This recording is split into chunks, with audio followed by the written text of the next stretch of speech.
Hello there. I'm Scotty. You're not. This is what I'm about. We're talking about season 1, episode 12. Leech. We have a guest spot from Sean Ashmore, aka Bobby Drake, from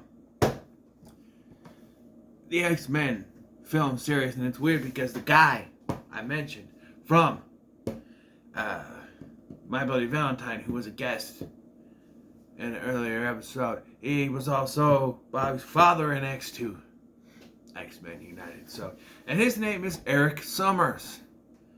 Now, I've got to believe that Summers they had to have known the connection. Summers, he's one of the X-Men, right? So give him the last name of Summers. This story, this episode, is about, it's called Leech. So it's about, they go on a school trip, geology trip, rocks, and Eric finds a meteor rock, because of course there are meteor rocks everywhere. Although it's weird that he breaks one big rock and it's in there. Usually they're their own little rock, but I don't know. He's standing on the ledge of a dam, which I think we'll see more of throughout the series. He's standing there when he falls and Clark saves him. But lightning strikes, and because the meteor rock is connected to them, even though he's holding on to the bag, lightning transfers Clark's powers to Eric, and Clark is now human. Yes, so now Clark has to adjust to being human while Eric realizes he has these powers. I mean, he's lifting 600-pound weights. He's super fast, becoming more cool. He doesn't need his glasses anymore. Wish that was a thing for me. And he's dressed in cooler. He's wearing a red shirt. He's got a necklace, and he's got this long black jacket. That's his superhero suit. They call him Superboy because eventually he saves the day. Chloe's bag gets taken, and Eric swoops in and saves the day. So now he's known for his powers, but there's also a negative side to that. As you see, the difference between him and Clark is that Clark's parents, are supportive. His parents think he's a freak, and his dad, who is also the geology teacher, or the science teacher, whatever, is also kind of a dick. He's played by Kevin Meaney, who I know from Stargate shows and stuff like that. But yeah, they want to take him somewhere for testing. Basically, he's gonna be poked and prodded, which is one of the reasons why Jonathan doesn't want Clark's secret to come out. Yeah. Meanwhile, in the B plot, Lex and Nixon's back, investigating Clark. Nixon has come to the conclusion that Clark was hit by the car. He didn't jump in after him. And so now Lex begins to investigate. And what a coincidence! Lex begins his investigation on this, question Clark about this, right when Clark no longer has power, so he can see how human he actually is. So, yeah, he tries to defend Eric, he tries to defend people against Eric, but Eric flings him onto a car. He gets owies and bruised ribs, which they say is funny because it's a couple weeks. Usually they heal right away, so now he's got to heal like a normal person. Another C plot, small C plot. Nell is selling the flower shop, which also includes the movie theater next door, which is where her parents met. And that does go through. They have a big thing about she needs to move on from the past, but that does connect her story throughout the season. So, and lead to the birth of the Talon coffee shop. So, yeah. Wendy also mentions here that there's a small little thing that comes back later, that he is working his dad's shifts at the hardware store because he's in the hospital, so he's in that, yeah. So Clark So Eric finally loses it. He goes back home after what he does to Clark. And his parents have called the cops. Like, you think, oh, he's stupid for going home. But when you are hurt, when you need comfort, who do you go to? Your parents. You want comfort from your parents. But they're afraid of him. They're afraid of him, which is another difference with Clark's parents. Jonathan and Martha. Even, he even asked, were you afraid of me? Were you ever afraid of me when I started getting my powers? Well, it was a little bit, different, but no. They were never afraid of him. Because they knew it was his son, their son. So Clark, okay, so I'm a little iffy on this thing. So Clark decides, he's like, well, if he's got my strengths, he's got my weaknesses. So he's going to use Meteor Rock to get him, right? So he's like, I know where to get some Meteor Rock. So he gets Lana's necklace.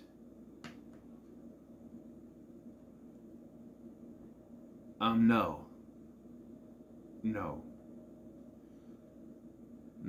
You established at the beginning of the episode that there was Meteor Rock in those caves where they were earlier. And that's where the finale of the episode takes place. So why didn't Clark just go there and grab one and go after Eric? Or, have the fight lead there and he grab one or something? I don't know. He has to go get a necklace from Lana. Then he gives her the little box that Lex gave him, but he has that box later in the series. So I don't know. Maybe plot hole. But I like it. Shawn Ashmore, whose brother Aaron Ashmore would come on to play Jimmy Olsen. And I remember, because I didn't have cable at the time, so when I finally saw this and he was there, I'm like, wait, what? They brought Eric back? No, it's Jimmy Olsen. But it's not the same guy. It's his brother. They are different. I didn't realize there was brothers, but yeah. And it's one of those things where he's got the superpower, so he's impressing this girl, and he sort of is, and then when he loses his temper, she wants nothing to do with him, she calls him a freak. And it's also showing, like, the downside to having these powers. Like, if Clark did come out, then he could be popular, but also he could be seen as a freak. So,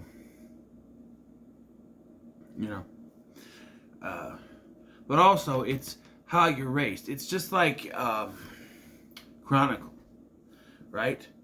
Dane DeHaan's character in Chronicle, he's abused by his father. So once he gets these powers, he's different than the other two because he's more,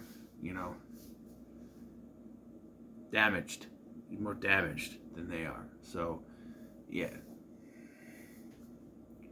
But, I got itch my back. Here. There we go. There we are. Okay, so Clark does stop him, right? And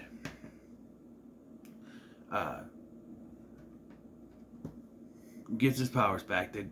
He punches like a power generator or something, which so happens to be there. But he gets his powers back, and then Lex tells him he's not going to.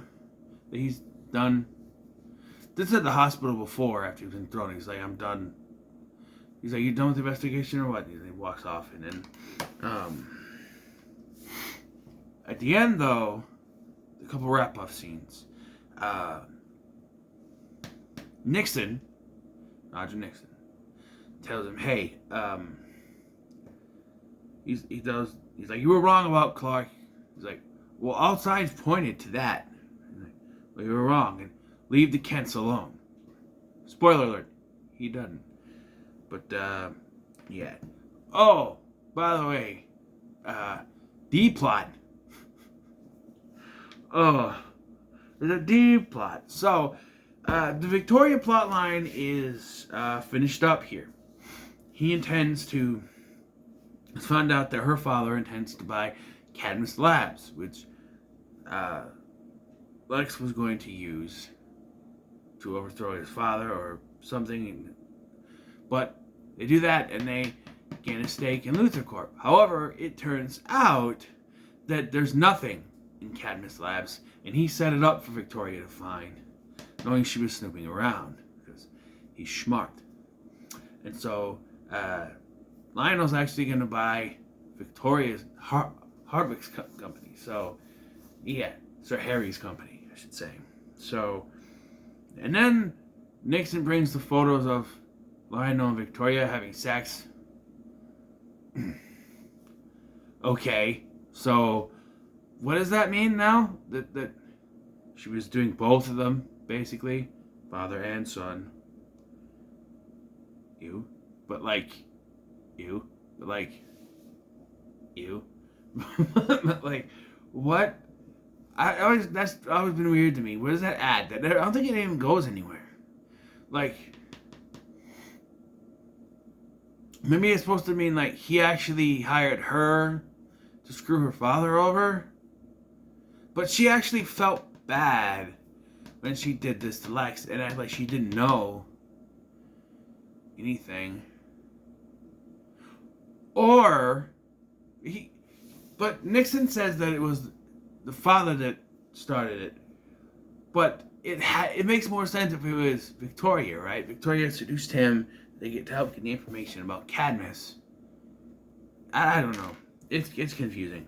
I mean, I know she found it on Lex's computer, but it's confusing. But this episode's gonna get a 4 out of 5 Superman logos for me. It's a good one, but it doesn't get the big distinction. But yeah, it's fine. So, what are your thoughts on this episode? Let me comment, let me like, share, and subscribe. Thank you for watching. I've been Scotty, and I'll see you in the next one.